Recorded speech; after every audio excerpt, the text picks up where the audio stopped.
Good evening. I'd like to welcome everyone to the October 5th, 2021 legislative session of the Wicomico County Council. At this time, I'd like to call the meeting to order, and if you would, please join us with the Lord's Prayer and the Pledge of Allegiance. Our Father, who art in heaven, hallowed be thy name. Thy kingdom come, thy will be done, on earth as it is in heaven. Give us this day our daily bread. Forgive us our trespasses. We forgive those who trespass against us. Lead us not into temptation, but deliver us from evil. For thine is the kingdom, the power. I pledge allegiance to the flag of the United States of America and to the republic for which it stands, one nation, under God, indivisible, with liberty and justice for all.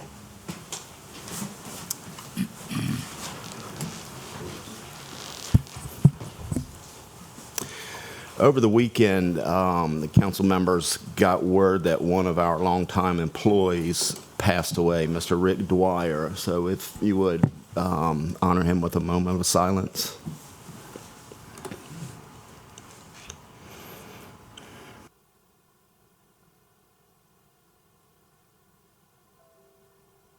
Thank you very much. Ms. Hurley, will you please read the items on the consent agenda? Good evening, Council President, council members, ladies and gentlemen. We have 4 items on the consent agenda this evening. We have the legislative minutes from September the 21st, 2021, open work session minutes from August the 17th on the annual leave buyback program, open work session minutes from August the 17th on the proposed zoning of open top storage tanks, and open work session minutes from August the 17th pertaining to the opioid litigation update. Need a motion to approve the consent agenda. So moved. Do we have a second? Second. Any discussion? All in favor of the consent agenda, please say aye. Aye. And then opposed, say nay. Chair votes aye. The consent agenda passed unanimously. I do want to recognize in the audience, we did have Delegate Carl Anderton. There he is hiding in the middle there. So I'd like to welcome him to the meeting. Mr. Mitchell. Yes, this is legislative bill 2021-04. It's an act to amend the County Council Personnel Manual, Chapter 15, entitled Leave and Holiday Benefits, to include an annual leave buyback. I'm not going to read the whole thing, but it sets forth a maximum accrual of 360 hours, 45 8-hour days beyond which it can be carried forward in new year. Anything above that is forfeited. It sets up what's fairly new. What is new here is the annual buyback, wherein anyone who accrues 16 days or 20 days per year is eligible to participate. The requirements are that February of each year they set forth that they want to participate and give an estimate how many hours they want. Employees for 9 to 16 years can request up to 4 days. 17 years or more can request 8 days to be paid out. In September, they come up with their final number, and anyone leaving the county will receive a lump sum payment, less than the amount they're still owed. They owe to the county. All right. In the audience, we should have Ms. Olin and Ms. Curry. I don't see them. Okay. At this time, we're going to open the floor to a public hearing. If there are any comments, please state your name and county of residence. Do you have any comments on this public hearing? Any comments? All right, we're going to close the floor to the public hearing. I need a motion to approve legislative bill 2021-04. Got a motion? Do we have a second? Second. Have a motion and a second. Any discussion? Any discussion? All those in favor of legislative bill 2021-04, please say aye. Aye. Any opposed, say nay. All right, I think it's unanimous. Ms. Hurley? Next on the agenda is a public hearing on resolution number 109-2021. This is to approve the on-site relocation of a portion of a forest conservation easement containing 0.57 acres. A public hearing notice was posted on the county's website, and council did previously hold a work session on this request on September the 7th. Okay, at this time, we're going to open the floor to the public hearing for resolution number 109-2021. If there are any public comments, please state your name and county of residence. Do you have any public comments? Okay, we're going to close the floor to the public hearing. Need a motion to approve resolution number 109-2021. So moved. Got a motion, and do we have a second? Second. Got a motion and a second. Any discussion? All in favor of resolution number 109-2021, please say aye. Aye. Any opposed, say nay. Chair votes aye. Resolution number 109-2021 passed unanimously. Ms. Hurley? The next item for business is a public hearing on resolution number 110-2021. This is to authorize the acting county executive to apply and accept grant funding in amount up to $50,000 from the Maryland Community Development Block Grant State Fiscal Year 22 application round for Meals for Seniors and Residential Services Programs provided by Shore Up, Inc. And we have Mr. Jesse Drewer here, the Community Development Planner. Okay, we're going to open the floor for public hearing for resolution number 110-2021. If you have any comments, please state your name and county of residence. Any public comments? All right, we're going to close the floor to this public hearing. Need a motion to approve resolution number 110-2021. So moved. I need a second. Second. Any discussion? Mr. President, Yes, sir. I'll be abstaining from this. Serve on the board of Shore Up Incorporated. Okay, duly noted. Any more discussion? All in favor of resolution number 110-2021, please say aye. Aye. Any opposed, say nay. Ms. Hurley, there are 6 ayes and 1 abstention. Thank you. Right? The next item on the agenda is discussion on broadband, and we have Mr. Kenrick M. Gordon, Director of the Maryland Office of Statewide Broadband, and Mr. Drew Van Dop, President and CEO of Maryland Broadband Cooperative here. If you would, please join us.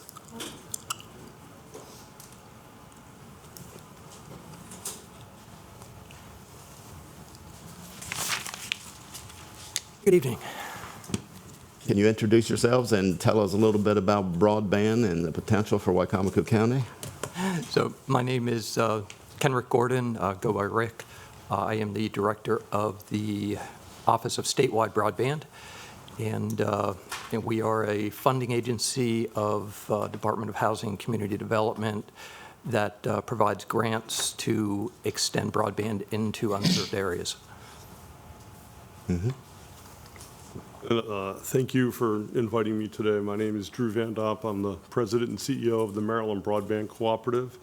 We are a 501c12 not-for-profit broadband transport operator headquartered here in Salisbury since 2006. And our mission is to build out assets and develop optical networks to carry super high-speed broadband circuits across the state of Maryland so that the internet service providers, ISPs, of which we have roughly 75 that are members of our cooperative, can get most efficiently out into the rural and underserved parts of the state of Maryland. Okay. Is there any questions or comments? I want to thank you both for coming. I really appreciate you coming down. I know this is a priority in our county, and every council member, I think, has put this on the front line, especially with COVID and kids going to school virtually. We've seen where we have needs in the county. I just want to make sure I understand how the ISP providers work with Maryland Broadband and how the grant process flows. So the grant process is allocated to Maryland Broadband? No, okay, so I'm already off, go ahead. Actually, I think the best way to do this is to have Mr. Gordon describe how his program functions, and Okay. then I can speak to how we work with the counties and underneath that, and then bring in how our members, the ISPs, function to make use of that activity. Perfect. Mr. Gordon? You can thank me later. There we go. Drew and I used to do a better tag team. We haven't done live meetings. the engineer and the historian. Yes, exactly. Yeah. So 3 years ago, the governor started the Office of Rural Broadband because he recognized that there was a problem with broadband and getting it into rural unserved areas. When we were the Office of Rural Broadband and now as the Office of Statewide Broadband, have developed 2 funding programs. The first is what we call our small expansion program, which is really geared towards neighborhoods that don't have service. So if you have a pocket of 20 or 30 houses that if a provider extended a mile or 2 down the road, they could get to it, we'll fund those projects. And we've done, I think this year we did 62 of them, and probably 35 or so were on the Eastern Shore. Then we have a larger grant. So, I'm sorry, that first program, the county would be the applicant. They become the fiscal agent, and they partner with an internet service provider. The provider builds the network, extends it, connects homes, and submits invoices to the county, which the county then passes on to DHCD. We pay the county for those invoices, less the required match, and the county then reimburses the provider. It's been fairly popular because it allows the local jurisdiction to have some say over where the providers are going. So if there's a particular neighborhood that you'd really like to see broadband gotten into, then you can encourage, by way of being the fiscal agent, the internet service provider to go there. The second program that we have is so that first program does grants up to about $200,000. The second grant program is a much larger grant program. It does grants between $1 and $3 million. And in that program, the internet service provider is the applicant because we have a whole lot more conditions and a lot more control over those projects. It's quite a bit of money. $200,000 is, while it's not a drop in the bucket, it's not a huge sum. Most people can stay out of trouble. $1 to $3 million, $3 million people can get into trouble with. So we tend to take a much stronger role in that grant process. However, we do ask that the local jurisdiction provide some sort of support for that application. It can be as much as Charles County a few years ago provided 75% of the match for that for the program that went or for the grant that went there. We've also had this year Allegheny County with the grant awarded there. The county simply sent a letter of support. So it can, it can be a lot, it can be a little, but we do ask that the county at least acknowledge the project. And Hartford County, for instance, provides access to their dark fiber that they have in the county, and they use that for transport back to the broadband co-ops services so that the project can get out onto the internet. So we look at any means of support, any means of encouragement from the local jurisdictions on those programs as being valuable. Those are really the two big programs. We do fund the broadband co-op for special projects. This year, and you're going to have to remind me, what was the name of the project that we did at Wicomico? Well, Tress? for this, there was Tyaskin. Tyaskin, thank you. Okay. There was Tyaskin, a very famous event. Yeah. But actually, in this particular funding period, the three projects, there is one here in Wicomico County in Deer Creek. That's one, inside the yep. county. And then we have the one up in Dorchester, Caroline, Right. and then the one out in Garrett. But of course, the exciting news about the Tyaskin project is that we are also able to extend that down to not only to Nanacoke, but to Waterview. So it's, Thank you. all of these things are in process. Yep. So, So, we work closely with the Broadband Cooperative, making sure that their middle mile is available for the ISPs as they're building, and we try and project where those areas might be.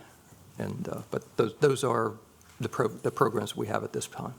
So have any of the ISP providers come into the area that you laid the most recent fiber in Tyaskin? So. Or is it not there yet? Well, that's still in process, but what has been, like with Tyaskin that I thought was extraordinary was I guess it was in April or May, we had a town hall meeting down Yes, there. uh-huh. And 6 of our ISP providers made the trip all the way down to Tyaskin. You were there, Mr. Holloway. And have expressed interest in providing services there. And now, I would be very surprised if all of them did, but I'm certain that 1 or 2 certainly shall. And so I think it's a program that's working. And and as we were discussing earlier, I understand that one of our members, Top Tank Electric, which has organized their own internet service provider, Top Tank Fiber, is using assets built through this program to reach some of their electric co-op members in Hebron, in the Webster Estates, and in Plantations. So it's happening. Mr. Cannon? Thanks for being here, gentlemen. Good seeing you both again. Yeah, I guess the question I have, to me personally, from my perspective, I feel like there's like a disconnect in Wicomico County in reference to what is occurring with broadband and what the government body is proposing or working with.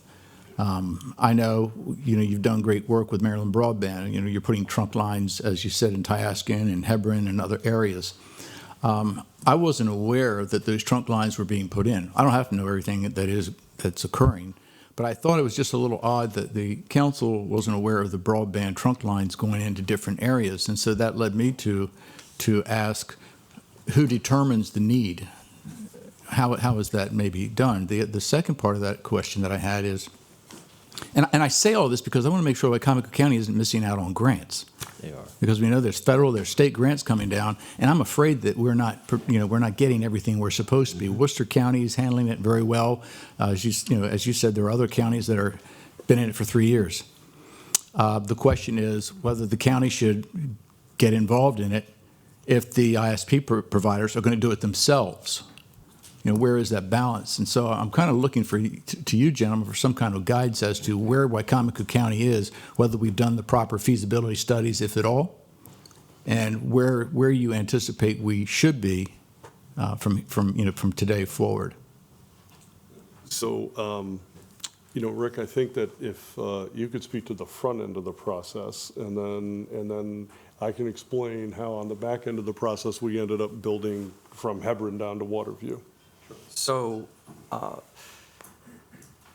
the small projects, the counties have to be proactive. They have to make a partnership with an internet service provider. They have to come to my office and request the grant. We don't give grants out unless somebody asks for them. The larger grants, the ISPs need to step forward and do this. I expect Chop Tank to be looking for funding for their areas of Wakamaco County, although if I'm not mistaken, that's not a very large area. And that leaves your other providers. There's some Comcast in the county, there's Mediacom in the county. Comcast in other parts of the state has been very proactive. Baltimore County, Calvert County, they have actually applied for grants directly to us, and we've awarded them. On the Eastern Shore, they have not been as proactive. I'm not exactly sure why, and that's something that I need to talk to Comcast about to see if they do plan on stepping up. One of the big problems is Wakamaco County does not have large areas of unserved areas. They have a lot of small areas that are really hard to build a network to. So the smaller grant program is more likely to be applicable to those smaller projects, just because you may have Comcast nearby that can extend. You may have media nearby that may be able to extend to that neighborhood. So, areas like Worcester County had had a very large area of unserved. So a provider was happy to come in and apply for a large grant for that. That's really the difference. Worcester County did do a feasibility study several years ago, so they knew all of the areas. Wakamaco, I don't think, has done anything like that. The state, we hopefully, if I can get through procurement, the pain of procurement, we're going to be going out to get a statewide map made, which would include, of course, Wicomico County and figuring out where service was and was not. But that's another year out. So, if the best thing that the county could do right now is, if they know where there's areas that need service, see who's around it, see if there is a provider that they might be able to encourage to go into that with a grant from the state. And that would get you started. Before you leave that Yep. answer, when you say large, are you just talking about in terms of households or geography? Or some combination of, is it a hybrid of both? It's a hybrid. What happens, the reason there's no broadband now is there's not many houses. So it ends up being a larger area with fewer houses. It's a combination of the two. Those areas are fairly well known because the FCC collects a lot of data, but that data they collect is on a census block level. And if anyone's ever looked into it or heard anything, if a provider has one house in a census block, which could be tens of square miles, they consider the entire census block served. And that's where we start losing track of where the unserved houses are. So we look at those areas first and say, we know these are not served. Then we start trying to go further beyond those areas and figure out where there might be additional houses that are unserved. So before we come to your office for assistance, we most likely, we're going to have some type of a feasibility study, or you're not going to know what the true numbers are of those unserved. Is that correct? Again, if you're doing the smaller projects, Yes. it's much easier to figure out where the unserved are. People call your office and let you know. Yeah. If you're trying to put together a larger project, yes, you need to do a lot more legwork, or the internet service provider needs to do the legwork to figure out where those houses are. As I said, the small grant program's been around for 3 years and has become fairly popular. It's an easy program to use, and it gets you started. Is it a matching grant? Is it a grant, or is it a reimbursable grant? So it is a reimbursable grant that requires a match. Okay. So if your provider spends $100,000, they would submit that $100,000 to you. You would submit it to us. Sorry, it is a little bit of legwork. And then we would subtract the match out. The match last year was 40%. The year before was 50%. This year, it is likely to go down. I just haven't released the information yet, so it'll probably be a lower number this year for a match. We're really trying to make sure that the providers are interested in the programs. So you're suggesting that the internet service provider would be approaching your office for the grant and not Wicomico County? They would be approaching, for the small grants, they would be approaching Wakamaco County, or you would be approaching the internet service provider if you had a neighborhood that you wanted to get service to. Okay, so we'd have to coordinate with one of the 6. Correct. And then go to your office? Correct. Yep. Okay, thank you. That program's likely to be out within 2 weeks, and applications will be due December 23rd, I think, is the date that we were looking at. Okay. I didn't want people to work over Christmas. Why? Mr. Hastings? Well, I think, Drew, you were going to answer the other part of that question, I believe. Well, I was just going to add in that I think it's now 2 years ago that the co-op and the Department of Housing and Community Development signed an MOU together. And the idea is that, the governor's program wanted to make sure that it got the funding out into the community to get things built. And it was unsure just what kind of rate of adoption the ISPs and the counties would have with this brand new program. which has turned out to be exceptionally popular.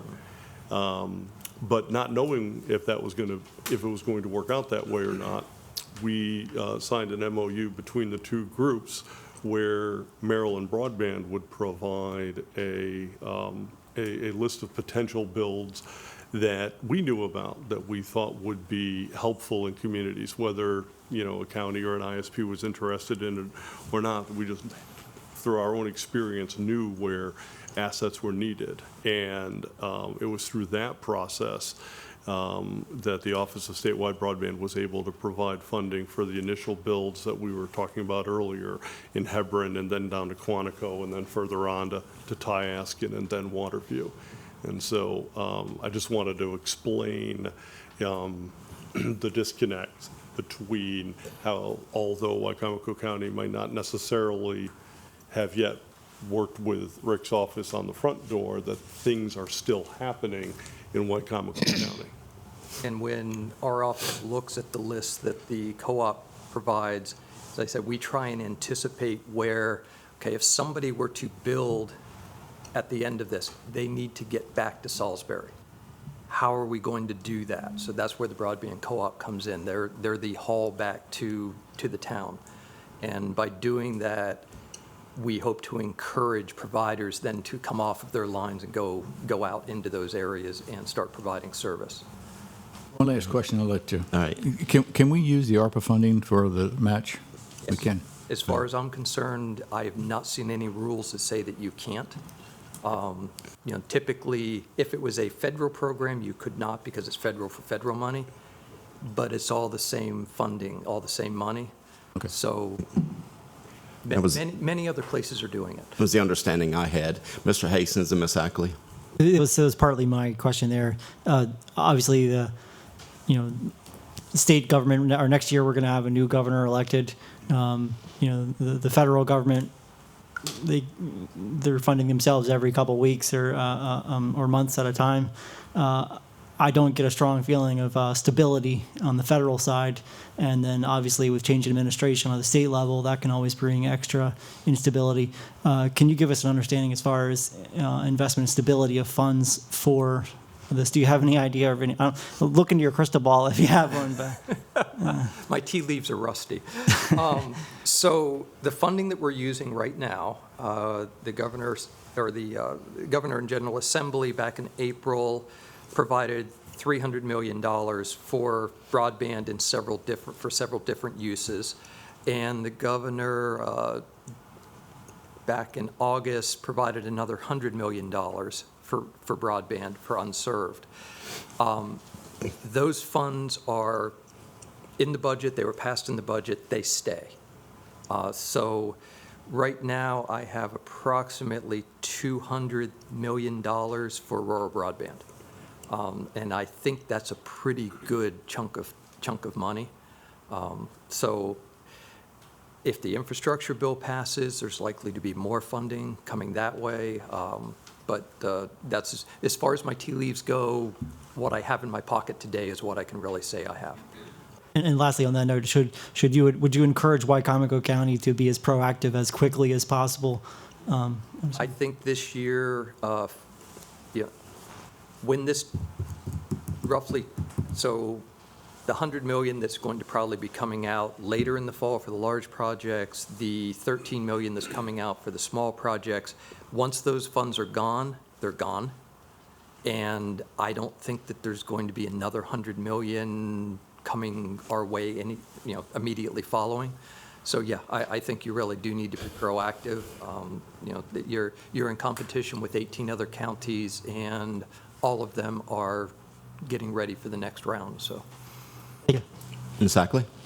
Can the municipalities apply for this grant funding also? if they have unserved areas. Okay. So it's local jurisdictions. Okay. So if Salisbury, for instance, had a few neighborhoods that had never gotten service, yes. Like Sharptown, Mardella, they could do Yes, that yep. themselves. Okay. Yeah, I don't know who the incorporated towns are. Okay. I'm from Pennsylvania. I've only been here 3. I'm still learning.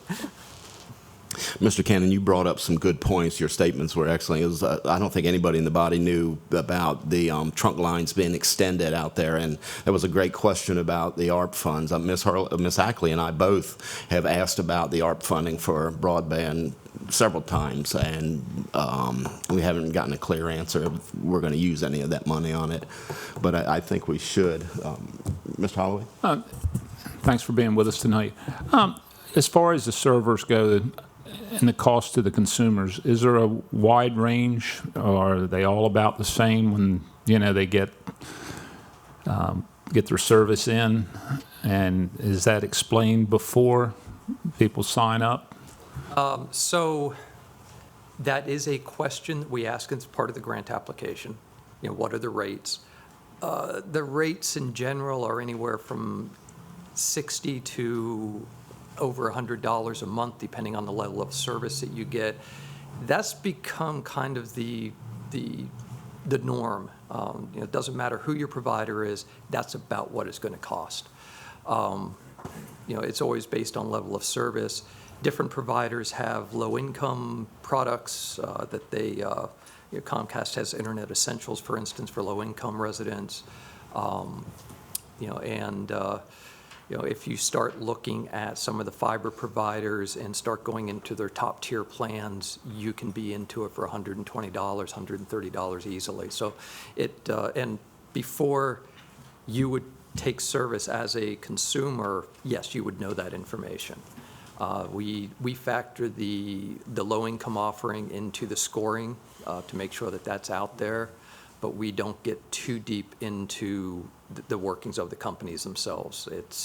They've got to be sustainable. They have to be here next year after they build, and they know what it costs to do it. If they overprice it, people aren't going to take the service. If they underprice it, they're going to go out of business.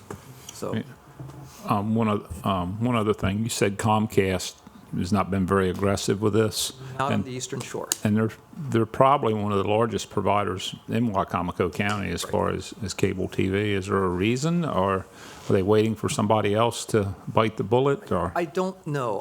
So Baltimore County and Calvert County, where they came in as the ISP, both counties worked really closely with them to identify areas where they needed service and to help them wherever they could with their grant application. And I think that played a big part of why they, in both counties, they were awarded a little over $3 million. In other counties, Cecil County, I'm trying to think where else Comcast has been on the Eastern Shore.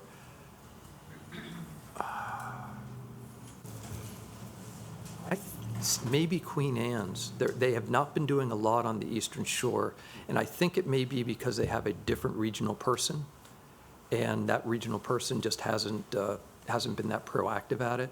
But I know in Cecil County, in Baltimore County, Calvert County, Charles County, Garrett County, the counties have chased after Comcast to get them on board to come in for an application. So I think that's probably why you're not seeing much here, and that could be why that Comcast doesn't have as much presence in some of the other counties as they do here. Any more questions? Ms. Harley? I just have one quick question. Are the grant applications on your website? Last year's are, this year's will be when they come out. Okay. So if you wanted to take a look at last year's, this year's is very similar. We think we've improved it some, but you could certainly look at last year's and see what they were. We were told by the school board that they're going to continue providing laptops to the students, so we know they're anticipating more virtual learning. And like we already know, there are a lot of pockets throughout the county that do not have the service. And you mentioned that $100,000. I met a couple months ago with a constituent, and she bought a house that doesn't have any service, and she learned a lot about it, and that was figures she was throwing out. So what you're saying is if it costs $100,000, there's a matching grant. Who does the matching? No, doesn't have to be. Different counties approach it differently. If, for instance, if it's Comcast, they generally want to split it with the county. I think Cecil County ended up last year at 28% to Comcast's 22% because it was a 50% match. Some places Comcast has done all of the match. It really depends on how attractive the project is. You know, if Comcast looks at it as a potential money loser, they want the county to foot the match. Right. If it looks like something that they can make money off of, they're a lot more lenient as far as what they're looking for. I don't think any county has put up 100%. It's been in the 20 to 30% range with Comcast. Trying to think, you know, other providers, it varies, but that's generally the rule. Some, it's the county puts up 0, others the county puts up, you know, up to half of the match. So That's a lot of money for one residence. what I would look at is, can you build a project around that and get more out of that 100,000? Is there another residence further down the road that for, you know, $15,000 more we can go? What are we passing to get to that residence? Are there houses there that could get service? So that's why we call them projects. Single residence, that would not score well at all for us. I can see citizens now saying, you spent $50 for that one, $50,000 for that one customer. Exactly. What are you spending for me? And I always say, I'm a taxpayer in Maryland as well. I want to see things work out. Yeah. You know, And I hope we can get broadband to every citizen in Wicomico County. With all these ISP providers, do you think that will make it more competitive for the main internet service provider? You know, that's an interesting question. I go back and forth between being worried that I'm not going to have enough applications to being worried I'm going to have too many applications. It just depends on the day of the week. We've never had this much funding, so it's going to take a large appetite, because remember, there's a match, and if the match comes from the internet service provider, they've got to find that's cash out of their pocket that has to be spent somewhere. So it'll be interesting. It really will be. You know, last year we have 82 applications between the two programs, and we awarded all of the eligible ones. But that was because we got $30 million last year. Okay. So, you know, this year I'm hoping that we, you know, by lowering that match, that we'll be able to attract the customers for us. I hope so. Mr. Holloway? DP&L is one of the largest providers of electric in the county. As far as infrastructure, do they work well with any of these IPF providers, you know, using their poles, I guess is a way to put it? I'm going to pass that to Drew because he has to deal with it day in and day out. Yeah, actually, DP&L is a member of the Cooperative. We have worked with them very well for many, many years. And in fact, you know, we have pole attachment rights with them throughout their footprint. And we've also done with DP&L what we call resource share agreements or fiber swaps, so that we are able to use their physical plant to help reach places, and we do the same for them. So they've been a terrific partner in that regard. But I think that in terms of the rollout of all of these programs, that DP&L and all the other pole owners are an integral part of a lot of people's plans. And so I think just like the Port of Baltimore, I think sometimes that some of these applications and some of these activities for the pole owners are getting bottled up also and taking longer to engineer and get completed than they might have in the past. But DP&L's been a very good partner of ours. Do you see them moving in the same direction that Chop Tank has as far as being providers in the future? You know, that's a really interesting question. You know, I typically don't speak for many billion-dollar IOUs, but I'll use this opportunity. I would be a little bit surprised if that were to happen at the DP&L or the BG&E level. I think it's a more natural thing for Chop Tank Electric, and they've got fellow electric co-ops all across the region that are also doing this, and I just think that the member-owned cooperative nature of a Chop Tank makes the leap to providing an additional service into the home easier and more mission-driven than I would think an investor-owned utility would. Any more questions or comments? All right, I would like to thank you all for coming and look forward to seeing you in the future. Thank you. Thank you for coming. Thank you. Ms. Harley? Next on the agenda is an update on the Salisbury, Ocean City, Wicomico Regional Airport Karazhak grant. And this is by Mr. Tony Rudy, our airport manager. Welcome. Good evening. Tony Rudy, Airport Manager. So I have the latest report, quarterly report for the CARES Act grant, and I also included some information on the other grants we either received or have applied for.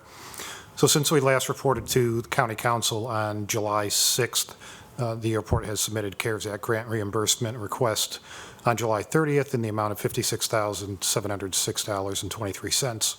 That reimbursement was received on August 9th, and the airport continues to work on preparing its next reimbursement request. Under the next grant, which is the Coronavirus Response and Relief Supplemental Appropriation Act, the airport submitted a request on July 22nd and received the reimbursement of $701,957.69 for operational maintenance expenses, and we received that on August 9th. And we still have a balance of $321,860.31 available in that grant. And a second reimbursement request will be prepared very shortly.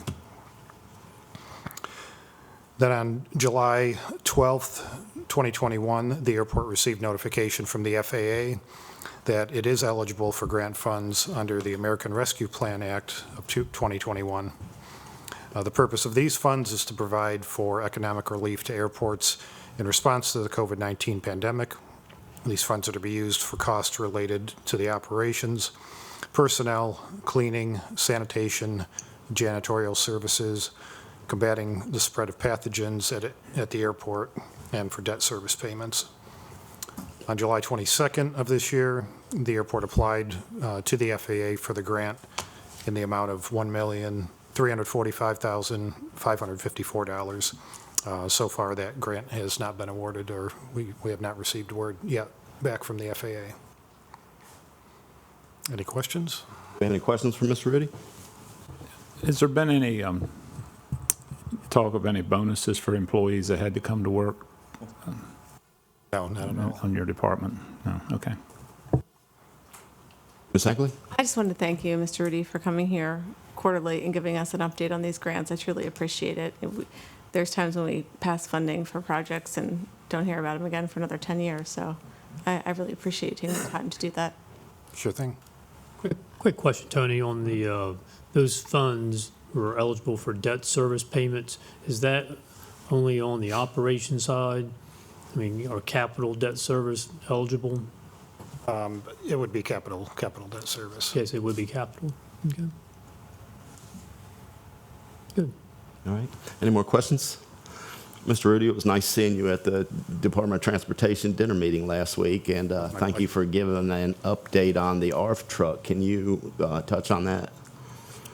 Sure. So we got delivery of the Arf Truck now, which is our firefighting apparatus. I believe it was 2 weeks ago. We have not put it in service yet. The company, Oshkosh, is going to be out at the airport the week of October 18th to provide a week of orientation and training for our operators and our maintenance staff as well. Go ahead. Go ahead. No, go ahead. I was going to say, the public can appreciate that. Could you let us know exactly what the cost was for that truck? It was a little bit over $700,000. Right. We had an MAA grant of $315,000 to cover their portion, and we used CARES funding to cover the balance of that. And that's typical what a fire truck costs. So when it does go in service, will you invite the council and give us a demonstration on it? Oh, definitely. Maybe have a ribbon cutting or something? Sure thing. So any more questions or comments? Do you have a building Ed. for it yet? We have our old hangar still. Okay. Our building, the ARF building, final design work is just being finished up. We're going to present that to the FAA with a package of a few other projects that we're using CARES funding for. We'll have to put those projects out to bid, get good solid numbers to apply for the grant addendum to the original grant. But we expect groundbreaking in the springtime. Were you able to obtain any other equipment, like snow removal equipment, through any of the grants that you needed? Or Not yet. We did, through MAA this year, we did receive a grant. I forgot the exact amount. It was around $70,000. That's fine. Around $70,000 for equipment that goes on the Arf Truck. And so we're in the process of receiving that right now, and we should have most of it in by the time the truck goes into service. A few delays on some of the items. I know it's quite a big piece of equipment, but that's not used for snow removal also, is it? No, okay, all right. Unless we want to put ice on the runway now. Yeah, okay. Any more questions? All right, thank you, Mr. Rudy. Ms. Hurley? Next for your consideration is Resolution Number 111-2021. This is authorizing the acting county executive and county council to execute on behalf of Wakamaco County a mutual aid agreement between Wakamaco County, Maryland, and all governing bodies and sheriffs on the eastern shore of Maryland to provide mutual aid and support between each sheriff's department in certain situations. And we have Captain Tim Robinson here with the Sheriff's Office. Yes. All right. Captain Tim, is Good evening. congratulations in order? Thank you, sir. Thank you. All right. Do we have any questions or comments on this mutual aid agreement? Mr. Hastings? The question come up, is this an annual, I know last year we did a mutual aid agreement, is this an annual kind of thing, or have you added other counties or other jurisdictions and then we need to update it? I believe this is updated so it covers the entire Delmarva Peninsula. Right, there was an update, and the sheriff asked us to do another resolution, I guess. Any more questions or comments? Mr. Holloway? Proximity to Sussex County, and I know we have, a situation like we had in Delmar. How does that work? I don't see it on the list. Normally, we're not going to enter into a mutual aid agreement with a law enforcement agency in another state. That would fall under an emergency situation where, quite frankly, if something like that happens, we're going to go. Okay.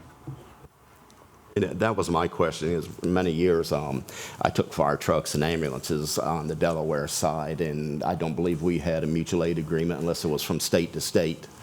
But I was going to ask the question about a mutual aid agreement with their county, since we did have to go there recently, unfortunately. But we're glad that our deputies were there. Our deputy was first on the scene, actually. No. So, any more questions or comments? All right, need a motion to approve resolution number 111-2021. So moved. Any discussion?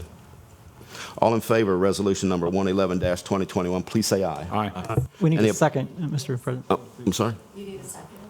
Yeah, thank you very much. I was going too fast because I think we're a little behind. Do I have a second? I'll second. By Mr. Hastings. Any discussion? All in favor of resolution number 111-2021, please say aye. Aye. Aye. Any opposed, say nay. Chair votes aye. Resolution number 111-2021 passes unanimously. Thank you very much.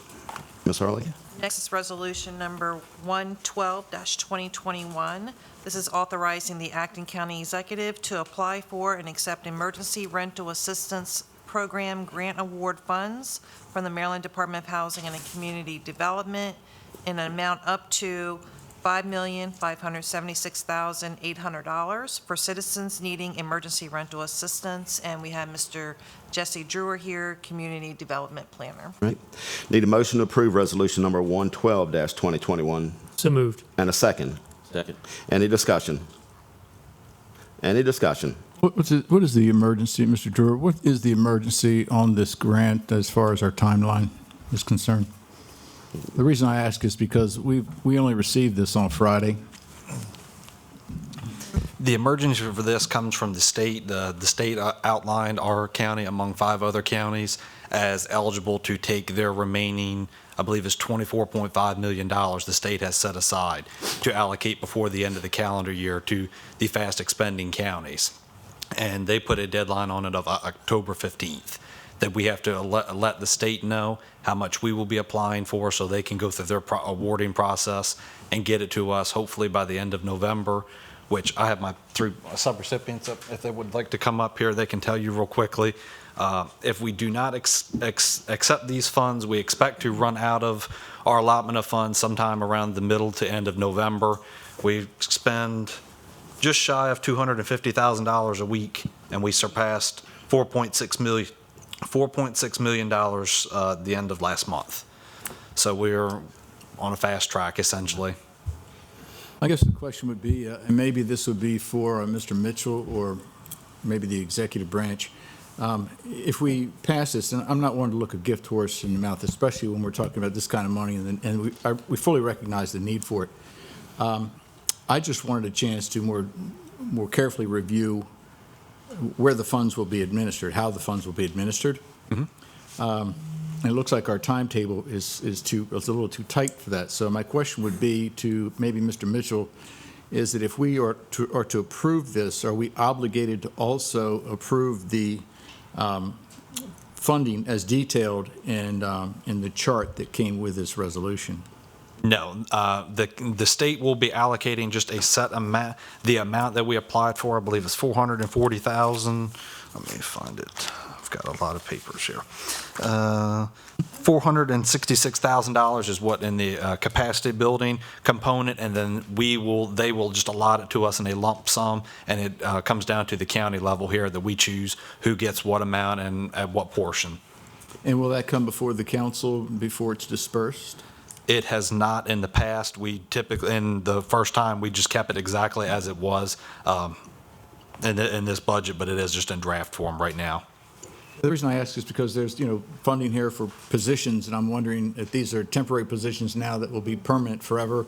There's other, filing cabinets, and the software really confused me because initially I believe you came before us for a $30,000 or $29,000 software program, and my question was, why do you need a software program for $30,000 if this program will probably be ending in December? And that was some time ago, and I believe I think my timeline is correct there. And now it's come back to us, and it's $120,000 across, the county and 3 other agencies. Well, where that came out was we received an initial, we were doing a sole source option, and we received a single bid of $28,000, and we ended up going to the bid route, which I have here with me. We received 7 bids after we had to place it out for bid, and the lowest that was received was now $79,000 because they were then aware of the amount of funds that we had to spend. And we had to make them aware of that in the disclosure for the bidding process.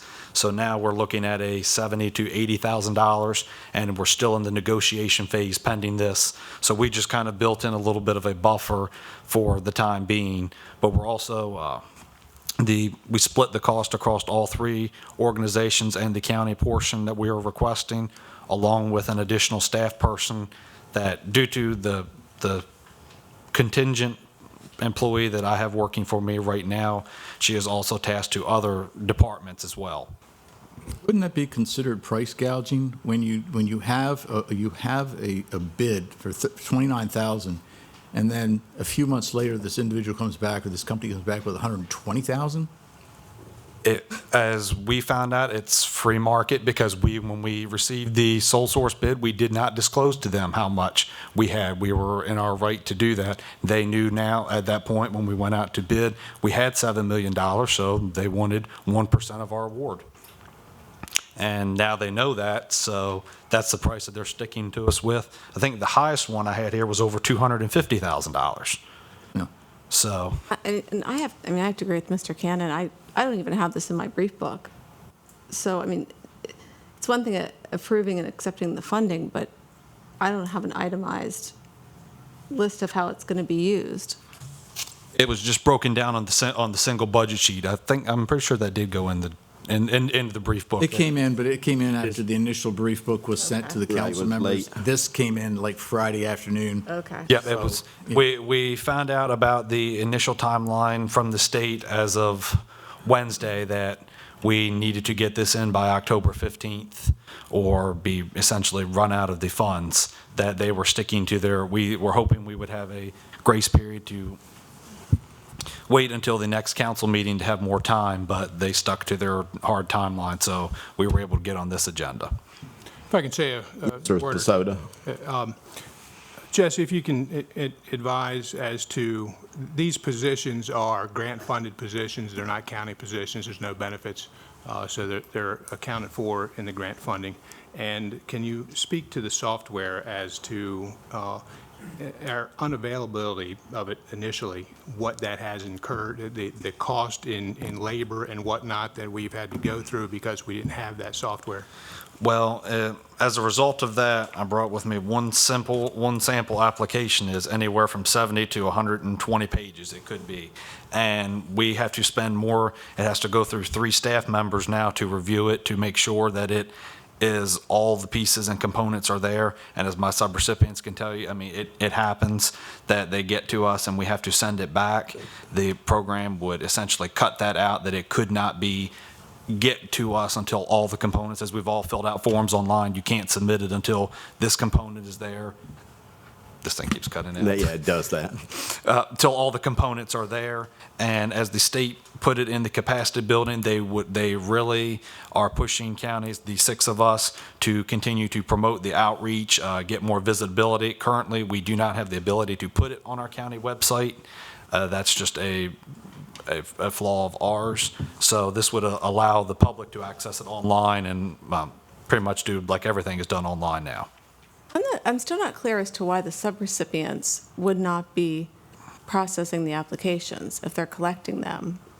They are, and as the state requires, the county has to overlook and oversee each individual application prior to approving the funding.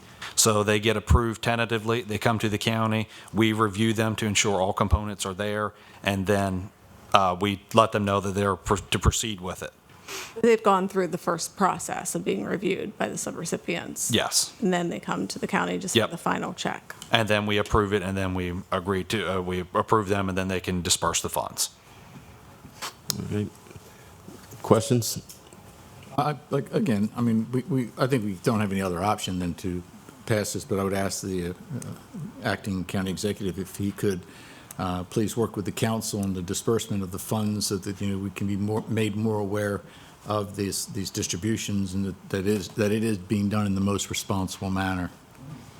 Of course, it's being done in the most responsible manner, but to your question, I think the process is the process. Is that correct? I mean, yes. There's not a process to come in before the council and say, we bought X amount of file cabinets, or we had this position added, or we bought this software. As far as I know, this is part of the grant money that's being provided for us because we're one of 6 counties that got the money out the door in a quick fashion, and we're demonstrating a need to do so. They're giving us the money to do this, and that's just part of the process. So unless there's something specific that you wanted us to come before you and ask for, I don't know what that process would be. Well, I mean, I would just like to see a more detailed justification for any of these expenses. There are a lot of line items here, and I just would like to have that benefit. The justification is through the state and the federal government, correct? Yes. So during this whole process, that's the auditing trail, if you will, that it goes through. That's the process. I don't necessarily know that, no offense, but the council is part of that process. Is that correct? I do not believe so. To my knowledge, the policy guides that we've been given, essentially, all of these expenses have been. We contacted the state for this, and these were all items that they outlined. I believe you all got a copy of the type of expenses. The bulleted list was in the book also that show what were allowable expenses, and these all fit within their criteria to increase the capacity that we've demonstrated so far. I thought you had said, though, that to approve this $5 million plus, that we would not necessarily have to obligate ourselves to the expenses on this chart. Essentially, we do not. If it is decided that we strike the capacity building, that is an option, that we are proposing that, essentially because as it stands now, we're reaching burnout phase, essentially, that we and our subrecipients just cannot keep going at the rate we're going to get the need out there and the time required, because they set a 7 to 14 day turnaround, and we just cannot keep going at the rate we're going without additional assistance, whether software, staffing, essentially. Like I've got here that I was sent a 17-page court docket for tomorrow that we've got files to review. I'll be going back downstairs when this is over with to keep reviewing. Don't get me wrong, I have the highest respect for the work you're doing and these agencies. My only question is that, and I'll point out one figure, is that when you're spending $50,000 on office computers and technology advancements, I just kind of like, it's just human nature. I'd like to know what we're spending $50,000 on, and that's all I'm really saying. And we didn't have the benefit of any of that in this document here. So for clarification, what would that process be? I guess what it looks like it's going to come down to is that we would just appreciate it if you could supply us with a more detailed explanation of what these are. Granted, the council doesn't necessarily have to approve that funding. It would just be, I would just ask it as a courtesy that we see exactly how these costs are justified. We can provide you with a detailed list. I keep it for the grants for, essentially, it's going to just go into one administrative fund, and they'll submit reimbursements based upon their allocation. What was the amount of this computer and set up at this cost? We can provide you with a list once the funds start getting expended for that, essentially. But I'll just say this, at the end of the day, as a legislative body for the county, our role is simply authorizing the county executive to apply and accept the funds. At the same time, we're authorizing the expenses too. So that's from my perspective. So how many employees are being hired? I see several different, but it looks like they're going to different agencies. Yes, the county, we have proposed one part-time, essentially to assist with this, and then the other organizations, I believe there's, do you all want to come, can you all come up here? They can tell you more about their proposals offhand. I believe Shore Up has 2, and I believe Habitat had 1. I can't exactly remember. So if you would just introduce yourself real quick and your agency. Sure. I'm Molly Hilligoss, Habitat for Humanity of Wicomico County. Hi, Cheryl Meadows, Executive Director at Salisbury Neighborhood Housing. Maria Morris, I'm Chief Operating Officer, Shore Up Incorporated. All right. The question was about the employees. How many were being hired? So we've already hired. We hired 6 part-time people. 3 speak Haitian Creole, 3 speak Spanish. And so this additional funding would support us keeping them on staff. We've been expending on average $90,000 every week as in a reimbursable grant. And we have served, just since June, 481 households, saving 1,259 individuals from eviction, expending $1.8 million. So with the amount that we've asked for it, with this opportunity, this would give us another 22 weeks to save people from eviction. And as Jesse pointed out,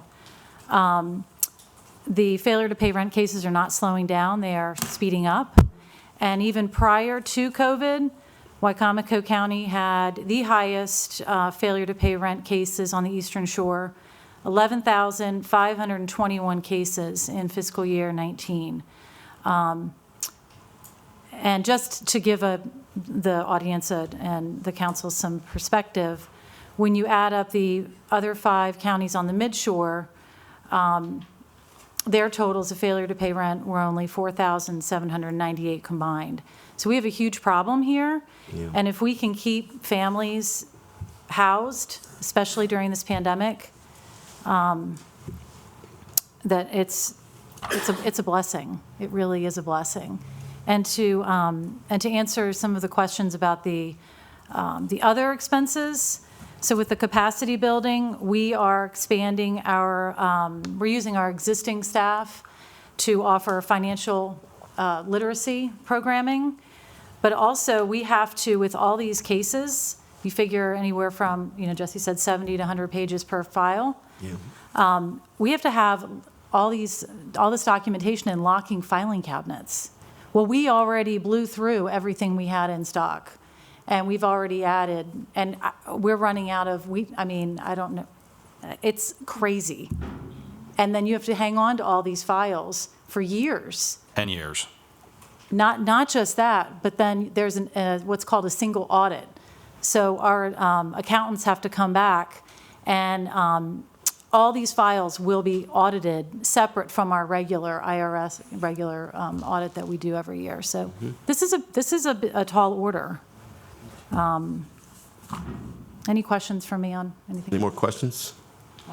Mr. Holloway? So we have 3 organizations basically doing the same thing, correct?